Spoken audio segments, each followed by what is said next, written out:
तो वो कहते ना कि दुख हो या सुख हो, आपका परिवार ही आपके साथ एंड रहता है। मुझे पहली बार लगा कि मेरी मदर इतनी बड़ी सेलिब्रिटी थी। बर्दाश्त के बाहर होता है, क्योंकि माँ बेटी का रिश्ता ही ऐसा होता है। लोगों की मदद करना या राजसमंद के लिए रहना मेरे पारिवारिक हिस्सा है। उनको याद करते हुए कहा गया कि किरण जी थे जिन्होंने हम सबको एक। नमस्कार, थिंक 360 में आप सभी का स्वागत है। आपके साथ मैं हूं पूजा। आज की हमारी खास मेहमान है राजसमंद विधायक, बीजेपी से राजसमंद विधायक दीप्ति किरण माहेश्वरी जी। आज के हमारे प्रोग्राम की खास मेहमान है। दीप्ति जी, आपका बहुत बहुत स्वागत है हमारे कार्यक्रम में। धन्यवाद। आप युवाओं के लिए प्रेरणा हैं, जो लोग युवा राजनीति में आना चाह रहे हैं। इस बार की विधानसभा में आप काफ़ी चर्चा का विषय रही थी। आपने विधानसभा में जिस बेबाकी से मुद्दों को उठाया है, चाहे फिर वो बेरोजगारी का मुद्दा हो या हिंदुस्तान जिंक से दूषित पानी वाला मुद्दा रहा हो, तो आपने ये सारे तमाम मुद्दों को उठाया है। मेरा सवाल है मैम कि एक सेलिब्रिटी राजनेता की बेटी होने और एक सेलिब्रिटी होने में क्या फ़र्क है? बहुत बड़ा फर्क है वैसे तो, पर सेलिब्रिटी मैं अपने आप को मानती नहीं। सेलिब्रिटी राजनेता की बेटी डेफिनेटली जब आप खुद उस जिसको कहते हैं ना लाइमलाइट के अंडर नहीं हो, तब तक आप बहुत दूर रहते हो बहुत सारी चीज़ों से। एंड फैमिली भी बहुत अलग अलग वे में प्रोटेक्ट करती है। तो मेरे मदर स्वर्गीय किरण जी माहेश्वरी जब राजनीति में थे तो हम लोग काफी डिस्टेंट थे फ्रॉम पॉलिटिक्स, और उन्होंने भी ऐसा रखा था। तो मैं ऑनेस्टली आपको बताऊं नेहा जी कि जब किरण जी का देहांत हुआ और मैं राजसमंद में गई, मुझे पहली बार लगा कि मेरी मदर इतनी बड़ी सेलिब्रिटी थी और इतने लोग उनसे अफेक्टेड थे और इतने लोगों का उन्होंने इतना बड़ा परिवार बना रखा था। तो ये मुझे उनके जाने के बाद पता पड़ेगी, क्योंकि हमारे लिए तो वो हमारी मम्मी थी। घर में आती थी तो वो एक नॉर्मल महिला की तरह, जैसे फैमिली में जो भी चीजें रहती हैं, प्रोग्राम्स रहते हैं, त्योहार रहते हैं, शादियां रहती हैं या कुछ भी, तो हर वो उस चीज में बहुत परफेक्ट थी। तो मेरे लिए तो ये फैक्टर कि मेरी मदर ने इतने लाइव्स को टच करा था, ये उनके जाने के बाद ही मुझे पता पड़ा। बिल्कुल सही। मैम, माँ के जाने के बाद 2020 में कोविड में उनकी डेथ हो गई थी। आपने कैसे खुद को खड़ा किया, कैसे खुद ने फिर अपने आप को राजनीति में साबित करना, एक इलेक्शन जीतना, ये बड़ी बात होती है। कैसे अपने खुद को उस चीज से निकाला? ऑनेस्टली मैं इसका पूरा क्रेडिट, अगर मैं आपको बोलूं कि जितना बड़ा क्रेडिट मेरी फैमिली को जाता है, मेरे इन लॉज को, मेरे हस्बैंड को, उतना ही बड़ा क्रेडिट जाता है राजसमंद को। क्योंकि जब किरण जी की डेथ हुई तो एक बेटी की, कोई भी बेटी अपनी माँ का लॉस बर्दाश्त के बाहर होता है, क्योंकि माँ बेटी का रिश्ता ही ऐसा होता है। लेकिन राजसमंद ने मुझे बहुत मदद करी, और मैं ये सिर्फ कैमरे पे हूँ इसलिए नहीं बोलती, मैं उन लोगों को भी बोलती हूँ, क्योंकि उन लोगों के बीच में जाना, जैसा कि मैंने आपको बताया कि मुझे नहीं पता था कि मेरी मम्मी ने इतना बड़ा परिवार छोड़ के गई हैं। तो वो कहते ना कि दुख हो या सुख हो, आपका परिवार ही आपके साथ एंड रहता है। तो उस दुख से बाहर निकालने में राजसमंद ने मुझे बहुत हेल्प करी है, बहुत मदद करी है। जब नई नई मैं गई थी, मुझे तो आज भी नहीं आता, मैं अभी भी अपने आप को नर्सरी क्लास में ही मानती हूँ। पर एक जैसे कि नए स्कूल में आप जा रहे हो तो कैसे आपको टीचर्स हेल्प करते हैं, कैसे आपको वो बताते हैं कि क्या करना चाहिए, क्या नहीं करना चाहिए, एक सही गलत की पहचान कराना, वो सब चीजें अगर मैं आपको बोलूं तो वो इसी वजह से है, क्योंकि राजसमंद के लोग, राजसमंद की जनता, वो सब एक रॉक सॉलिड की तरह हमारे साथ खड़ी रही। तो इस दुख से निकलने के लिए मेरी फैमिली और राजसमंद, जो दोनों मेरे परिवार हैं, उन दोनों की वजह से मैं निकल पाई हूँ। जी मैम, राजस्थान के इतिहास में ये पहली बार हुआ है कि किसी राजनेता के जाने के बाद उनकी बेटी को सत्ता मिली हो। वरना तो ज्यादातर जो कॉन्सेप्ट है, फैमिली कॉन्सेप्ट है, बेटों को या दामाद को जाता है या अन्य किसी मेंबर को जाता है। आप इस चीज को कैसे देखती हैं? मैं वापस से आपको यही बात बोलूंगी कि मैं इसको सत्ता में लेने के लिए या उस वे में बिल्कुल भी नहीं देखती। फॉर मी राजसमंद में लोगों की मदद करना या राजसमंद के लिए रहना मेरे पारिवारिक हिस्सा है। ये बिल्कुल भी राजनीति के जिसको कहते हैं कि एक परे है, क्योंकि राजसमंद में जिस तरीके से लोगों का लगाव था किरण जी की प्रति, और मेरे अंदर उन्होंने किरण जी को ढूंढा और किरण जी का प्यार मैंने उन लोगों में ढूंढा। तो ये हम दोनों के जिसको कहते हैं ना कि हम दोनों की एक चाह थी, हम दोनों एक दूसरे की तरफ थे कि राजसमंद में ने मेरे अंदर किरण जी का प्रतिबिंब देखा, तो मैंने राजसमंद के अंदर जो ममत्व, जो किरण जी का प्यार था, वो राजसमंद की जनता के बीच में, लोगों के बीच में, वहां पर जब गांव में जाती हूँ तो आज भी बड़ी बूढ़ी लेडीज होती हैं, गांव के मौकबीर होते हैं, वो मुझे प्यार से ऐसे गाल पे टच करके आशीर्वाद देंगे, एक बेटी की तरह मुझे रखते हैं। तो हम दोनों ने एक दूसरे में वो स्नेह ढूंढा है। जी, किरण जी का राजनीति में बहुत बड़ा योगदान था, बहुत लंबा इतिहास रहा है। उन्होंने टॉक से शायद मैं अजमेर से या टॉक से मैं भूल रही हूँ, सचिन पायलट के अगेंस्ट में भी वो लड़ी थी। सबसे पहले उन्होंने चाहे राम मंदिर का मसला हो या अयोध्या विवाद, जो उस वक्त वो सक्रिय थी, और विश्व हिंदू परिषद की गंगाजल यात्रा से उन्होंने शुरुआत की थी राजनीतिक करियर की। किरण जी का एक बड़ा जो योगदान पहले चुनाव से आप का है, वो ये कि उन्होंने महिलाओं के लिए महिला बैंक, जो उदयपुर में सबसे पहला, वो राजस्थान का था, महिलाओं के लिए बैंक शुरू किया, महिलाएं आत्मनिर्भर बने। आप उस चीज को कैसे देखती हैं? दूसरा, क्या आपको अपनी माँ के जो काम किए, किरण जी ने जो भी काम किए हैं, अब उनके जाने के बाद जब उन पे विचार करती हैं, सोचती हैं, तो कैसा अनुभव होता है? कैसा आपको लगता है कि कहीं ना कहीं हेल्प कर रहा है? और उन्होंने किरण जी ने एक लंबा राजनीतिक सफर तय करा था, और डेफिनेटली उन्होंने भी कभी ये नहीं सोचा था कि वो इतना सब कुछ, क्योंकि जब हम स्टार्ट करते हैं तो हम एक छोटे छोटे कदम रहते हैं, कोई ये नहीं सोचता कि कहाँ पर किस वजह से ये आना है। लेकिन किरण जी की हमेशा एक सोच रही है, और वो हमारे पालन पोषण में भी रहा है। मेरा एक ब्रदर है, हम 2 भाई बहन हैं, और कभी भी कहीं कोई मैं ये नहीं कह सकती कि कोई कमी रही है कि उन्होंने कहीं भी ये कहा हो कि नहीं बेटे को ये करना चाहिए या बेटी को ये नहीं करना चाहिए। अगर एजुकेशन की बात करें तो हम दोनों को बहुत बराबर बेहतरीन एजुकेशन दी है उन्होंने, हर वे में। तो एक ब्रॉड पर्सपेक्टिव की महिला थी वो, कभी भी जिसको एक कहते हैं एक नैरो, एक कंजर्वेटिव सोच को बिलोंग नहीं करती थी। और महिलाओं के लिए डेफिनेटली उन्होंने बहुत कुछ किया है। कभी भी, मैं बहुत छोटी सी थी, आपको एक वाकया बताती हूँ, 6 साल की थी मैं जब मम्मी सभापति बने थे, सबसे पहले उनका राजनीतिक करियर वहां से शुरू हुआ था। और कितनी बार ऐसा होता था कि सुबह, तब मोबाइल का जमाना नहीं था, तो लैंडलाइन पर ही फोन आते थे और सुबह 6 बजे से फोन चालू हो जाते थे।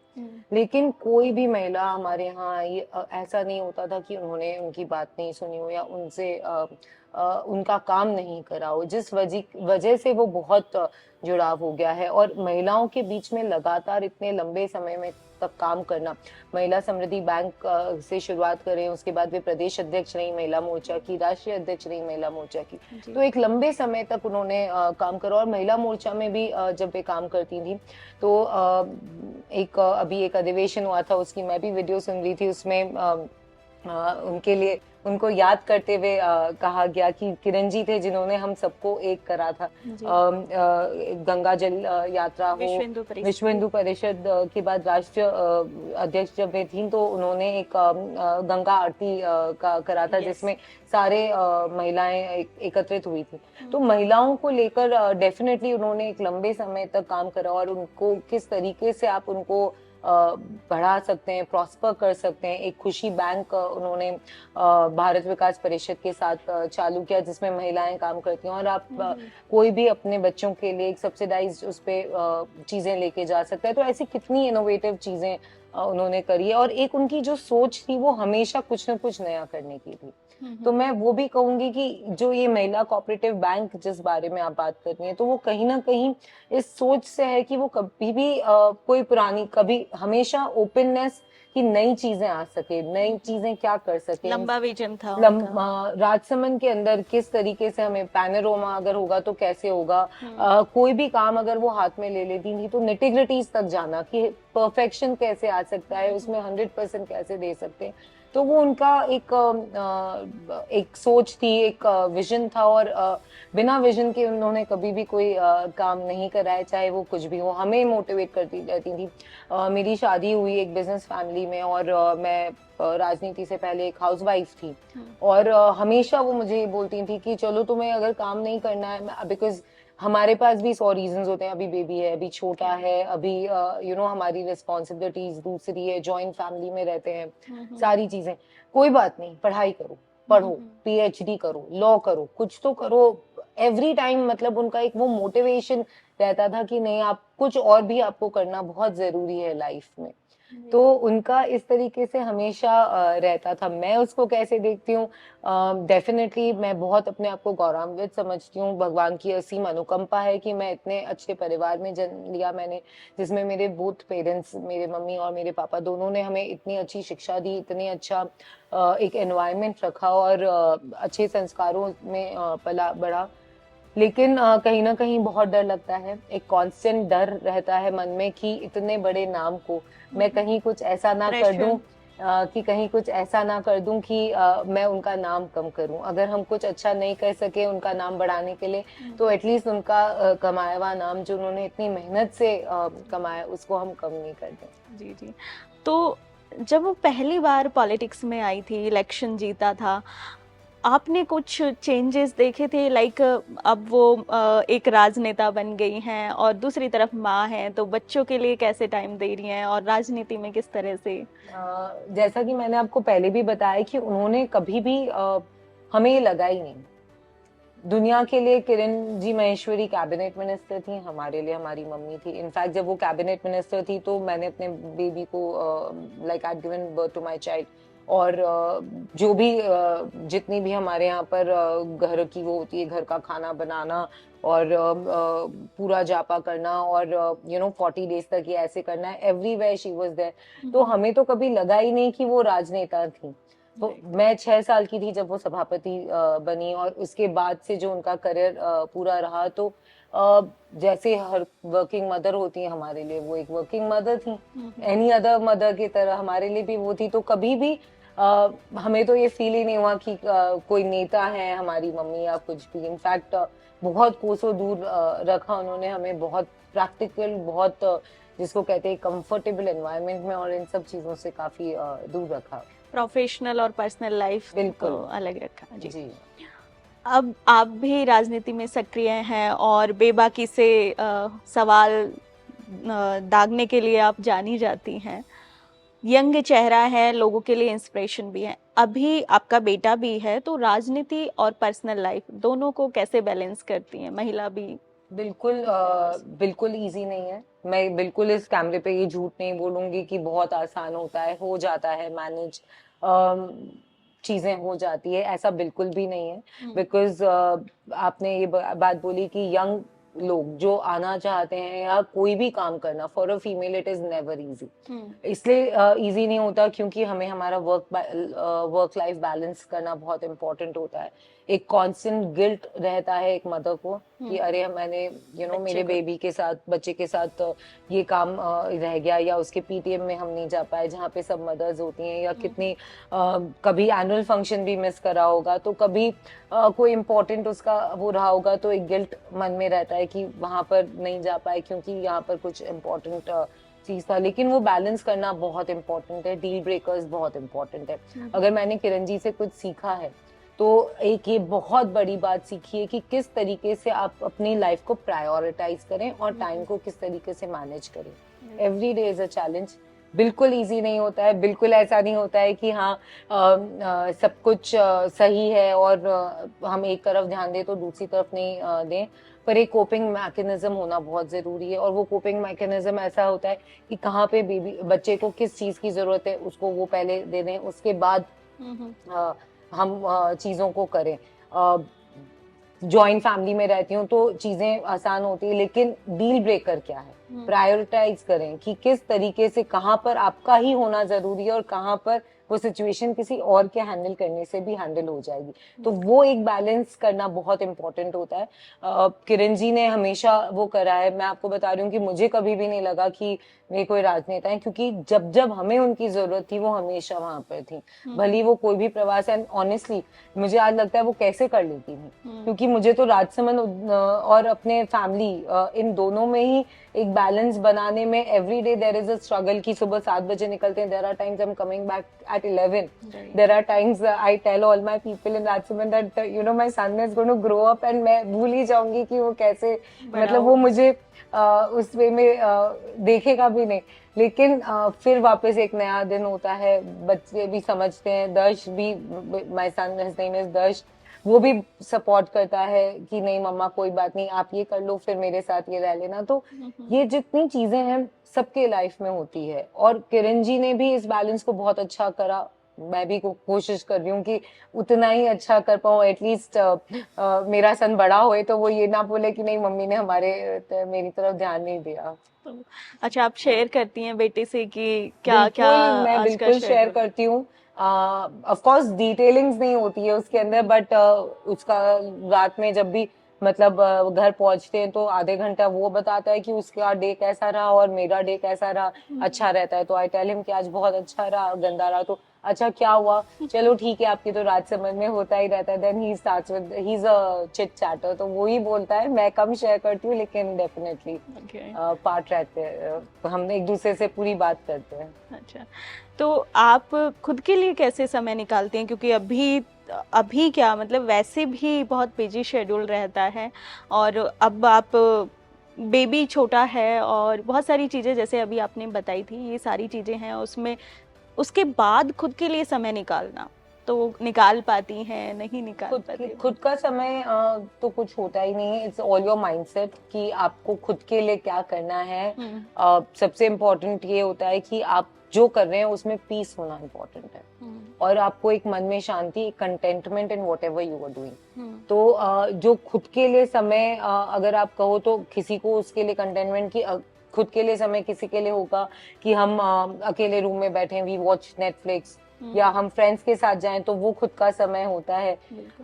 मुझे ऐसा लगता है कि आफ्टर इन लास्ट 2 years मेरे लिए भी था, मेरे लिए भी इससे पहले मुझे लगता था कि दिन में 2 घंटे, जब दर्श भी स्कूल से नहीं आया है तो वो 2 hours मेरे खुद का टाइम होता है। आई वुड डू व्हाटएवर मुझे अच्छा लगता था, भली फ्रेंड्स के साथ जाना, या फिर अपने घर पे बैठ के एक बुक और कॉफी पीना, या फिर नेटफ्लिक्स देखना, व्हाटएवर, वो मेरे को लगता था खुद का समय।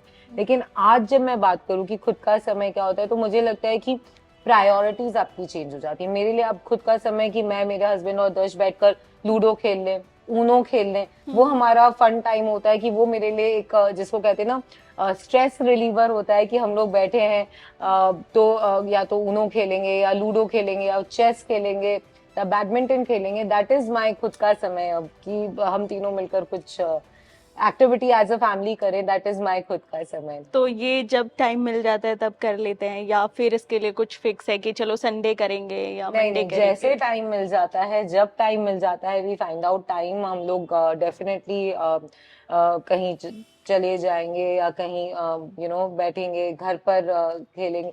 रात को 9 साढ़े 9 तक पहुंचूंगी तो वो आधा पौन घंटा रात को हम लोग साथ में रहते हैं। तो फिर ऐसा फिक्स स्केड्यूल नहीं है, पर जब जैसे टाइम जैसे खींच सके टाइम जिंदगी से, दिन से, वैसे निकाल लेंगे। हर दिन जीना जरूरी है। बिल्कुल बिल्कुल।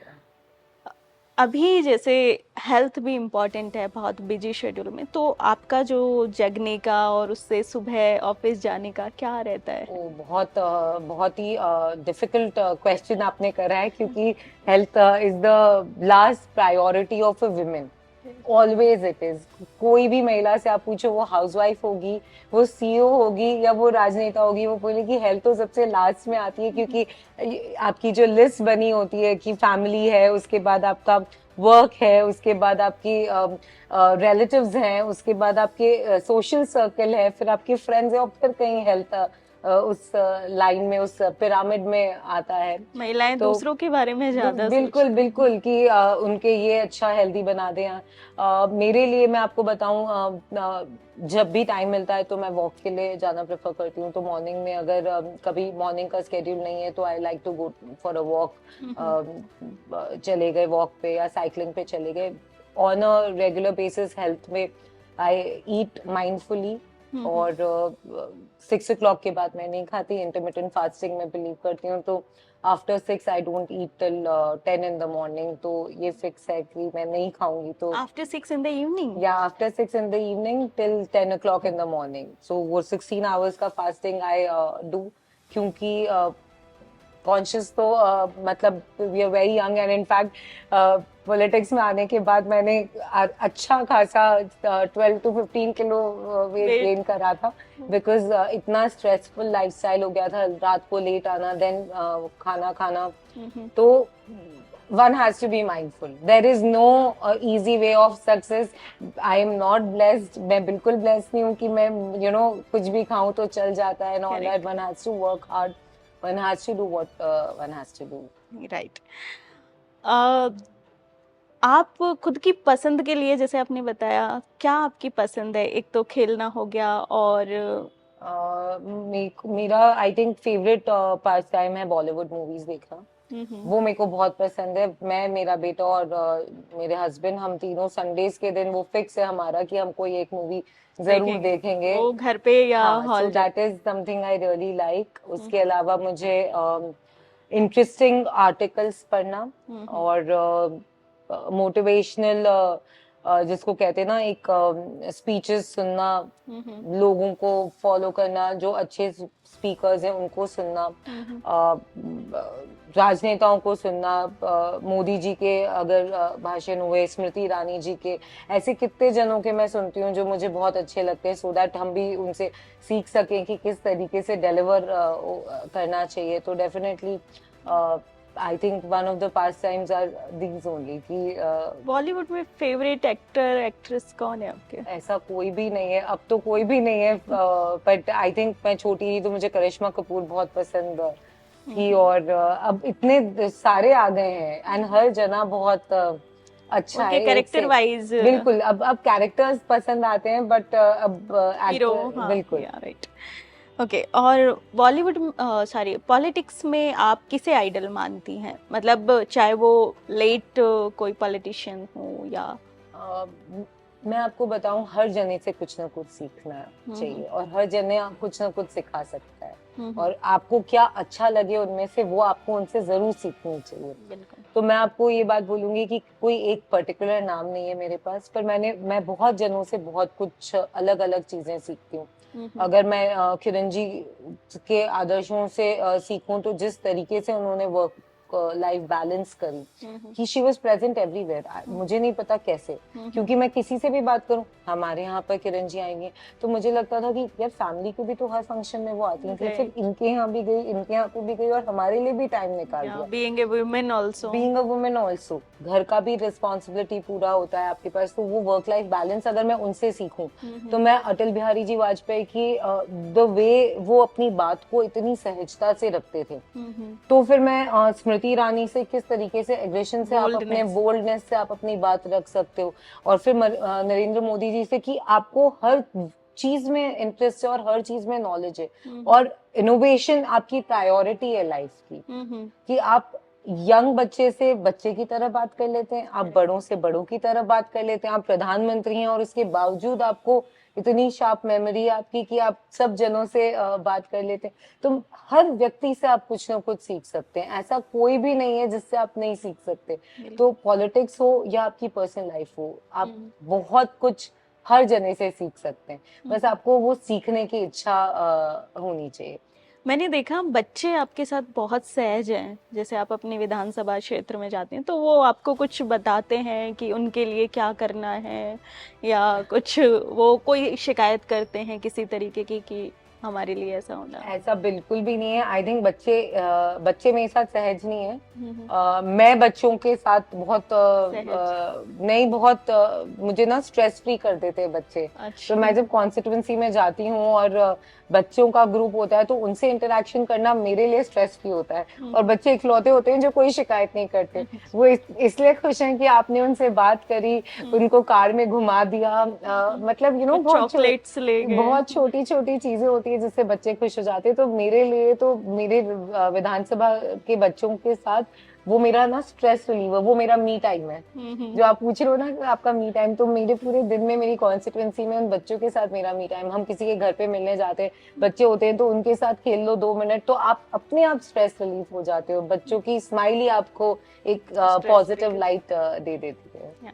तो विधानसभा क्षेत्र में जाने का आपका क्या रहता है, कब कब आप जाती हैं? तो ऐसा कोई फिक्स स्केड्यूल नहीं है, डिपेंडिंग ऑन द प्रोग्राम्स।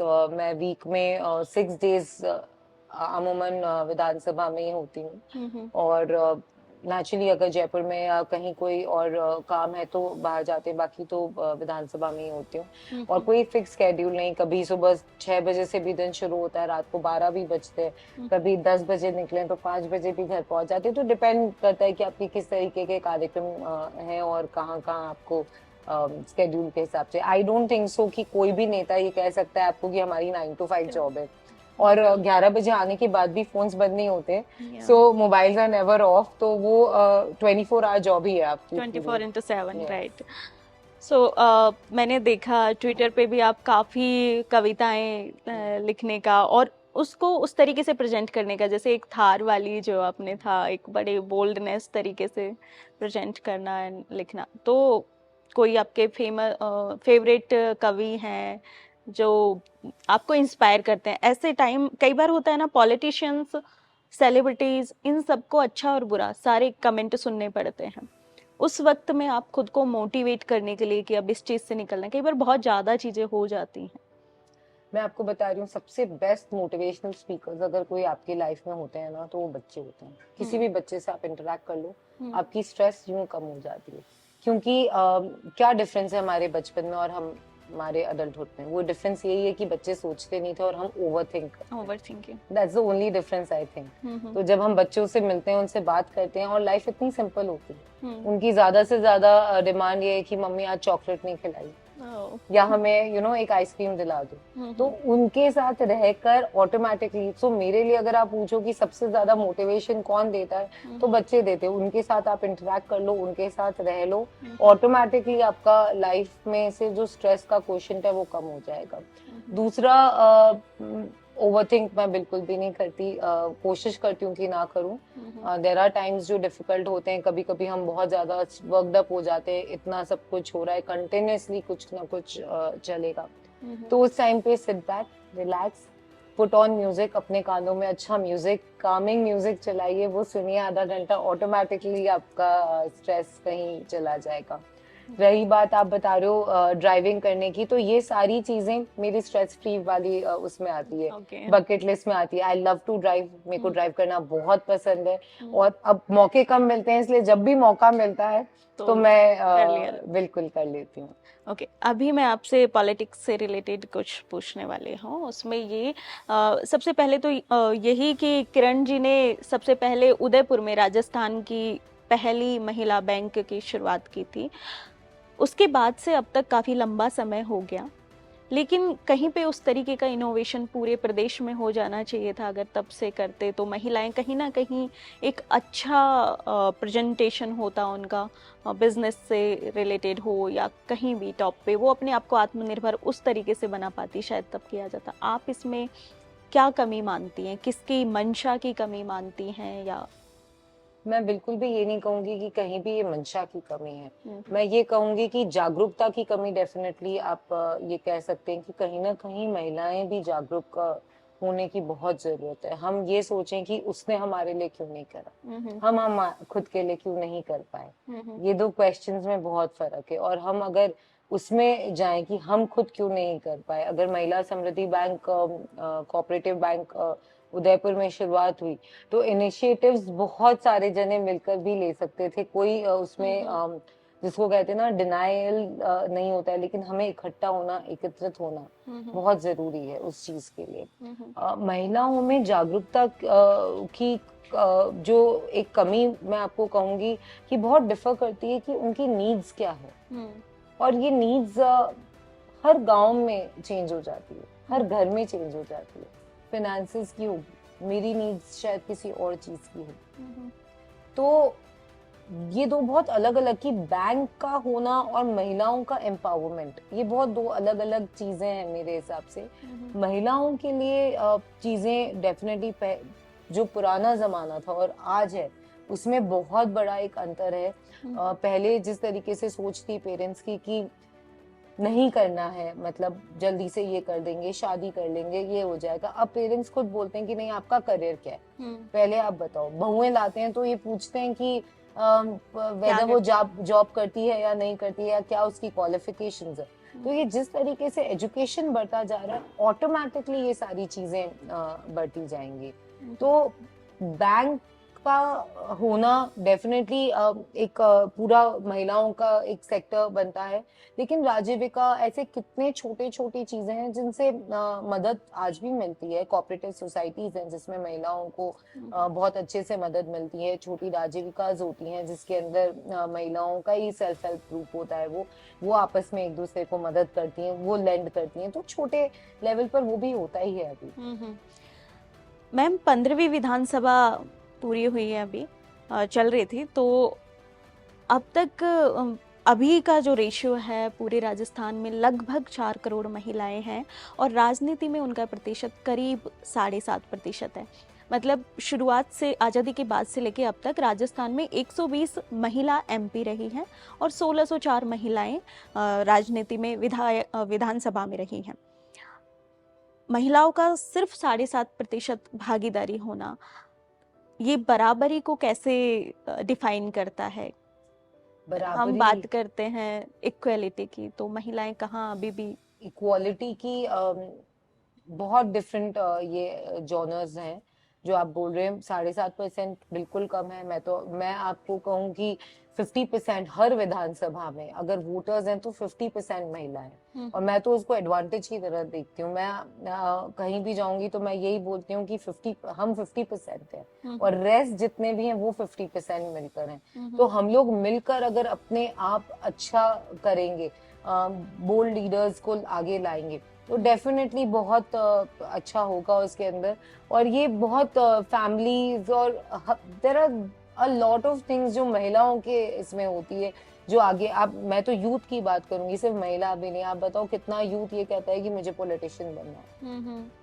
उसमें आप इसमें क्या कारण देखती हैं? क्योंकि वो सोच के भी, मतलब उसमें क्या हर्डल्स हैं कि वो आ नहीं पाते आगे। अगर कुछ सोच रहे हैं, जैसे कुछ यंग फेसेज हैं, उनको देख के लोगों में जोश आता है, पर कहीं ना कहीं हर्डल होता है कि उन्हें बढ़ने नहीं दिया जाएगा, या कोई प्रोसेस का इशू है। किस तरीके से इसको ईजी बनाया जाए जिससे कि यंग फेसेज आए? ये बात तो मैं आपको नहीं बता सकती कि किस तरीके से इजी बना सकते हैं, पर मैं आपको ये जरूर कहना चाहूंगी आपके चैनल के माध्यम से कि यूथ को डेफिनेटली आगे आना चाहिए पॉलिटिक्स में। एजुकेटेड यूथ की बहुत कमी है। अगर एजुकेटेड लोग आगे आएंगे और अपना अच्छा पॉइंट ऑफ व्यू रहेंगे, और राजनीति is not only active politics, it is not only कि MP MLA ही डिफरेंस कर सकते हैं। A lot of youth can make a difference अगर वो साथ में सही सोच से सही चीज करें। तो ऐसा जरूरी नहीं है कि हम MLA ही थे तो हमने अच्छा काम करा। हम अच्छा काम MLA होने से पहले भी करते थे और आगे भी करेंगे। यूथ को सोसाइटी की तरफ अपनी जिम्मेदारियों को समझने की बहुत जरूरत है। मैं इसको इस वे में देखती हूँ कि MPs लिमिटेड रहेंगे, MLAs 200 ही रहेंगे राजस्थान में, लेकिन यूथ एकत्रित होकर सोसाइटी की तरफ एम्पैथी रखे, आगे आए, सोसाइटी में हेल्प करे, वो आज की डेट में सबसे ज्यादा जरूरी है। जी मैम, 2024 के इलेक्शन आने वाले हैं, आपका क्या विजन रहेगा? किस थीम के साथ आप आगे बढ़ रहे हैं, किस विजन के साथ? 2023 के जो इलेक्शंस होंगे उसमें अगर पार्टी मौका देती है तो वापस से राजसमंद के लिए हम बहुत सारी चीजें मैं डेफिनेटली करना चाहूंगी। किरण जी के जो चीजें थी जो कोरोना की वजह से भी, और जो इन 5 सालों में बिकॉज इतना सिचुएशन ऊपर नीचे रही है गवर्नमेंट की भी, तो उस वजह से जो नहीं हो पाए हमारे काम, वो प्रायोरिटी रहेगी। वेस्ट मैनेजमेंट में मेरे लिए एक बहुत बड़ा प्रायोरिटी का काम रहेगा कि हम उसको कैसे अच्छे से मैनेज कर सके। हमारी राजसमंद झील में पानी की आवक, वो एक बड़ा रहेगा कि उसको हम कैसे कर सकें, बिकॉज ये एक बहुत लंबी डिमांड रही है, उसको हम कैसे पूर्ति कर सकें। रोडवेज की बस की कनेक्टिविटी हमारे लिए एक बहुत बड़ा चैलेंज हो गया है गांव में, बिकॉज जो अभी रोडवेज के है राजस्थान रोडवेज डिपार्टमेंट के, तो ऐसे बहुत सारे छोटे छोटे चैलेंजेस हैं जो जिनको पूरा करना है, और उसको रोजगार कैसे बढ़ा सकते हैं, स्किल डेवलपमेंट कैसे कर सकते हैं, उनमें मेरा एक मेजर फोकस रहेगा कि हम किस तरीके से किसी अच्छी यूनिवर्सिटी को ला सकें कि हमारे वहाँ के बच्चे वहीं पर स्किल्स डेवलप करके अपने यहीं रहे, अपने घरों में ही रहे, क्योंकि स्मॉल सिटीज का सबसे बड़ा इशू होता है पलायन। आप जॉब्स ढूंढने के लिए बाहर चले जाते हैं, तो कहीं ना कहीं आप अपने गांव से, अपने देश से, अपने रूट से दूर हो जाते हैं, तो उसको हम कैसे रोक सकें, ये मेरे prime focus. Thank you so much ma'am, आपने हमें समय दिया, इसके लिए आपका बहुत बहुत धन्यवाद। दोस्तों, ये थे हमारे साथ राजसमंद से बीजेपी विधायक दीप्ति किरण माहेश्वरी जी। कैमरे पे हमारे साथ हैं वीडियो जर्नलिस्ट गणेश यादव। हम अगले हफ्ते फिर किसी नई शख्सियत के साथ आपके सामने होंगे। आप किसे देखना चाहते हैं हमारे चैनल पे, वो आप हमें कमेंट करके बता सकते हैं। तब तक के लिए नमस्कार।